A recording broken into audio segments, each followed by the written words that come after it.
करता रहा, मैंने पैसा भी कमाया, मुझे अच्छा भी लगता था। लेकिन कहीं ना कहीं जब मैं स्टेज पर जाता था और 100 लोगों के बीच में खड़ा होता था तो 90 लोग दिल से ताली नहीं बजाते थे दोस्तों, केवल 10 लोग दिल से ताली बजाते थे। जिनकी जेब में पैसा गया वही दिल से ताली बजाता था, जिन्हें भीड़ में से उठा के लाया गया वो ताली नहीं बजाता था। मुझे कहीं ना कहीं दुख होता था कि यार मैं जो काम कर रहा हूँ ये अभी भी कहीं ना कहीं गलत है। मैं लोगों को थोप रहा हूँ, उनकी नीड नहीं है, उनकी जरूरत नहीं है। एक बिजनेस का नाम देकर मैं लोगों को कहीं ना कहीं बेवकूफ बना रहा हूँ, कहीं ना कहीं उनकी भावनाओं के साथ खिलवाड़ कर रहा हूँ। मैंने दोस्तों 2004 में नेटवर्क मार्केटिंग को बंद कर दिया। उसके बाद मैंने कसम खाई थी 2004 के सीएस में कि मैं कभी अब नेटवर्क मार्केटिंग नहीं करूँगा और लाइफ में कभी नहीं करूँगा। मेरी मदर, मेरे फादर, मेरी वाइफ सभी लोग टेंशन में आ गए कि तू इतना इंपॉर्टेंट टाई लगा के घूमता है, कोट पैंट में घूमता है, तेरे साथ लोग कोट पैंट में घूमते हैं, तू अगर कल को कहीं की नौकरी करेगा तो लोग तुझे क्या कहेंगे। मैंने मेरे मदर फादर को बोल दिया मैं किसी के घर के बाहर झाड़ू निकाल लूंगा, किसी की दुकान पे गिलास धो लूंगा, लेकिन नेटवर्क मार्केटिंग नहीं करूंगा, क्योंकि यहाँ लोगों के साथ खिलवाड़ होता है और मैं खिलवाड़ नहीं कर सकता। मेरे बच्चे जो पैसा है, मेरे माता पिता के पास जो पैसा है वो दुआओं का पैसा होना चाहिए और ईमानदारी का पैसा होना चाहिए, किसी की बद्दुआ का नहीं होना चाहिए।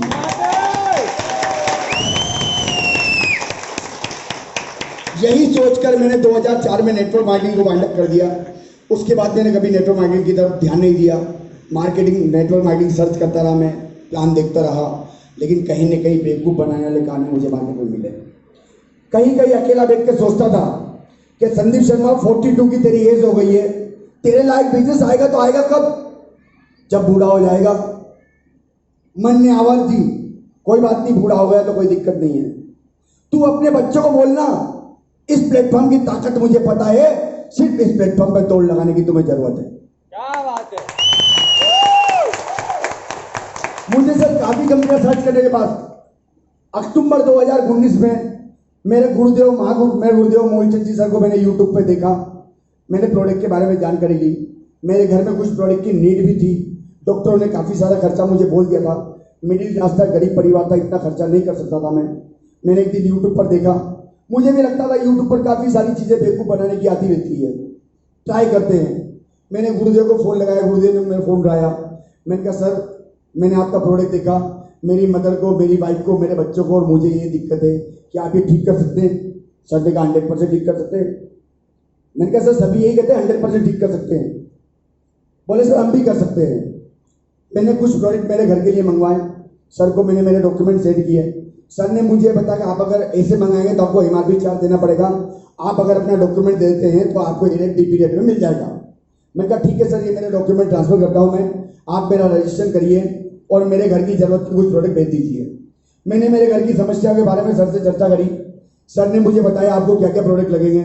सर ने मुझे प्रोडक्ट दिए, मैंने उन्हें यूज किया और यूज करने के बाद जब उसके चमत्कार देखे तो वाकई में मुझे लगा कि यही एक बिजनेस है जो तेरे करने लायक है संदीप। यही एक ऐसा बिजनेस है जो लोगों की लाइफ बदल सकता है, जो लोगों के घर में खुशियां ला सकता है। मेरे जैसे कई गरीब सड़क पे घूम रहे हैं जिनकी लाइफ बदल सकती है। और मैंने अक्टूबर में इस बिजनेस को ज्वाइन किया। अक्टूबर, नवंबर, दिसंबर मेरा टिफिन सेंटर चलता था। पंडित टिफिन सेंटर के नाम से मेरा ब्रांड चलता था। मेरे फादर मेरे गुरु रहे। मेरे गुरु ने हमेशा मुझे एक बात सिखाई, बेटा पैसा चला जाएगा तो वापस आ जाएगा, लेकिन अगर स्वाभिमान चला गया कभी नहीं आएगा। मैंने आज तक जो भी काम किया स्वाभिमान को देख के किया, पैसा नहीं देखा मैंने, कितना मिल रहा है कितना नहीं मिल रहा है, मैं कितना कमाऊंगा, मेरा प्रोडक्ट महंगा है, लोग पैसा देंगे नहीं देंगे, लोग लेंगे नहीं लेंगे। सर सभी नहीं लेंगे, लेकिन जिसकी नीड है वो लेगा। हमें उन भीड़ में से वो लोग ढूंढने हैं जिसे क्वालिटी की नीड है। कई लोग आपका इंतजार कर रहे हैं लेकिन आप वहां तक नहीं पहुंचते सिर्फ इस डर के मारे कि प्रोडक्ट हमारा महंगा है, कोई लेगा या नहीं लेगा। लेकिन दोस्त देसी घी तो देसी घी का काम करेगा और डालडा घी का काम करेगा। मैं किसी की कंपनी के बारे में बुराई नहीं करना चाहूंगा, मैं किसी कंपनी को बुरा भला नहीं बोलूंगा। सभी कंपनियां अपनी अपनी जगह पे सही है। कोई आदमी किसी का गला काटता है, धंधा करता है, कोई किसी का पेट काटता है, धंधा करता है, कोई किसी की जान निकाल देता है, धंधा करता है। हर आदमी का अपना अपना धंधा करने का अलग अलग उसूल है।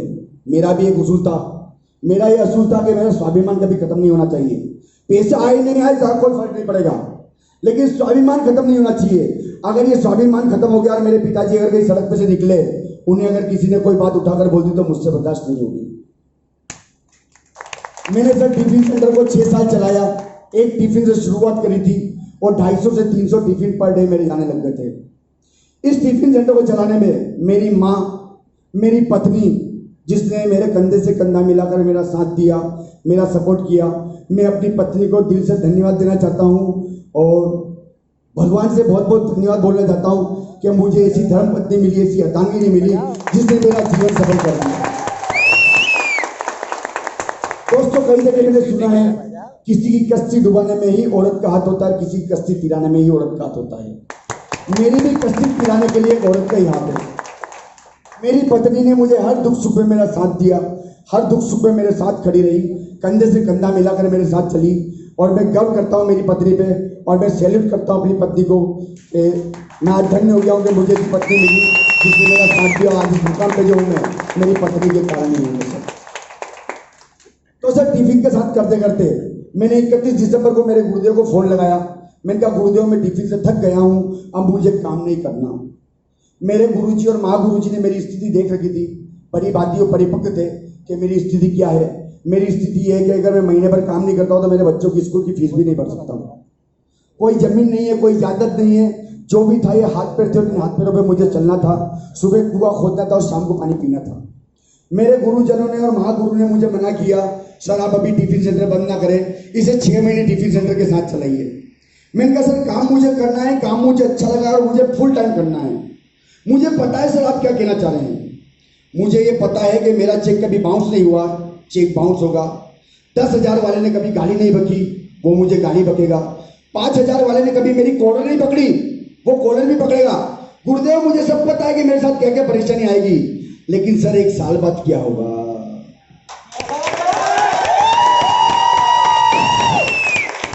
एक साल नहीं, जनवरी से मैंने फुल टाइम काम चालू किया है।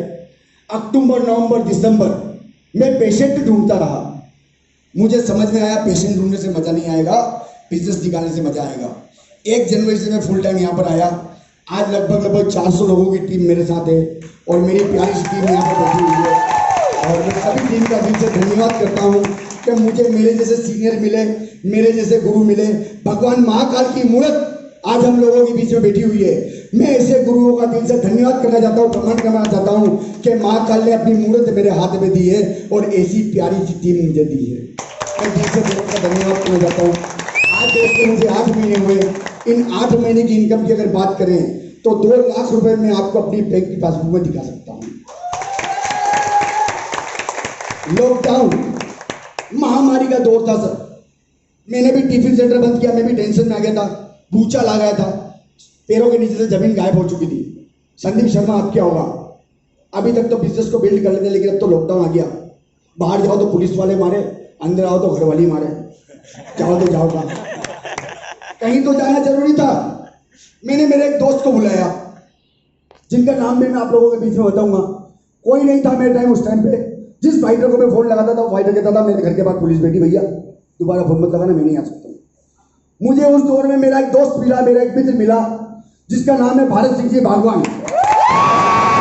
एक बार जोरदार तालियां उनके लिए। भारत सिंह जी भागवान मेरे पास लॉकडाउन में आए। इन्होंने लॉकडाउन से 2 महीने पहले बिजनेस को शुरुआत किया। मैंने कहा भारत सर क्या करना चाहिए, लॉकडाउन लगा हुआ है और अपन कहीं जा नहीं सकते हैं, जिधर जाओ उधर पुलिस वाले लठ लेके दौड़ लगाते हैं। भारत सर ने कहा आप चिंता क्यों करते सर, मैं हूं ना। मैंने कहा जरा निकालो दूसरा रास्ता। सर ने मुझे बोला सर अपन गांव में भ्रमण करते हैं, गांव का माहौल भी अच्छा है, गांव में दिक्कत भी नहीं है। मैंने भारत सिंह जी के साथ मिलकर 3 महीने लॉकडाउन में गांव में मेहनत करी और मेरे जो साथ में भारत सर थे उनका भी मैंने लॉकडाउन में तीसरा लेवल करवाया है। और लॉकडाउन में जब दुनिया के पहिए थमे हुए थे, दुनिया रुकी हुई थी, जेब से पैसा जा रहा था, दोस्तों उस टाइम मेरी जेब में पैसा आ रहा था।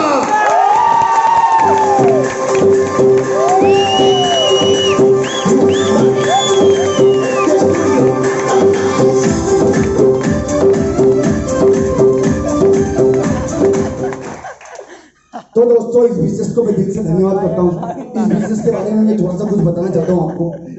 बिजनेस हमें करना चाहिए सर, सभी को करना चाहिए, लेकिन कुछ बातों का ध्यान रखना चाहिए। उन बातों का ध्यान मैंने रखा।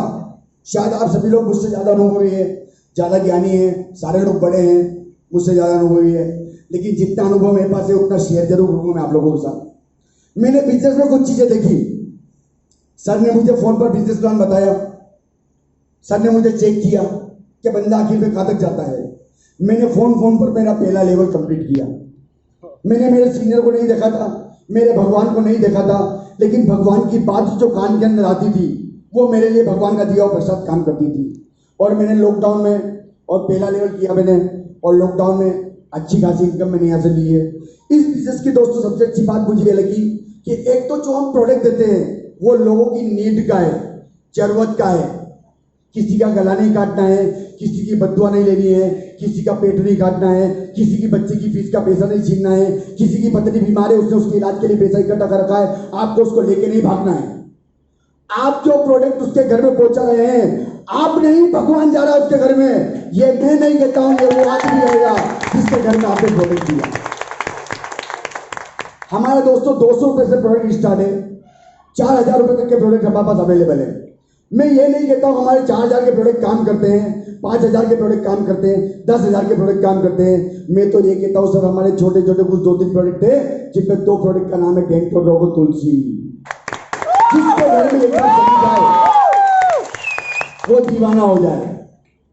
तो सर प्रोडक्ट वो होना चाहिए, एक बार में आपके घर बेचने आ गया, पागल बना लिया, बेवकूफ बना लिया, मम्मी जी के दिया, पापा जी के दिया, बुआ जी के दिया, पैर में गिर गया, एक बार बेच दिया, दोबारा भी बेच दिया, क्योंकि मुझ में क्वालिटी थी बेचने की, माइंड था मैं बेचने का, मार्केटिंग की मैंने एजुकेशन ले रखी है, मुझ में क्वालिटी थी लोगों को बेवकूफ बनाने की।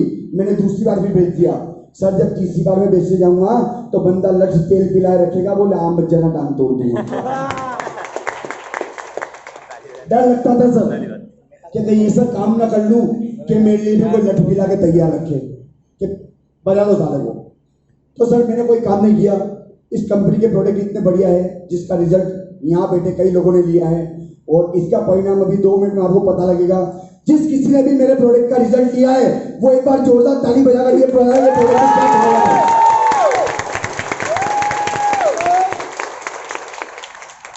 और मैं इसी बात के साथ अपनी बात को विराम देना चाहता हूं। मैंने अगर कुछ जाने अनजाने में कह दिया हो तो मैं आप सभी से हाथ जोड़कर माफी मांगूंगा। मुझसे कोई गलती होगी तो छोटा बच्चा समझकर मुझे माफ कर दीजिएगा। बहुत बहुत धन्यवाद आप सभी लोगों का, तहे दिल से मैं आप सभी का धन्यवाद करता हूं। आप मेरी बात सुनने के लिए आए, आपने मेरी बात को अच्छे से सुना। Thank you so much. जोरदार तालियां सर के लिए।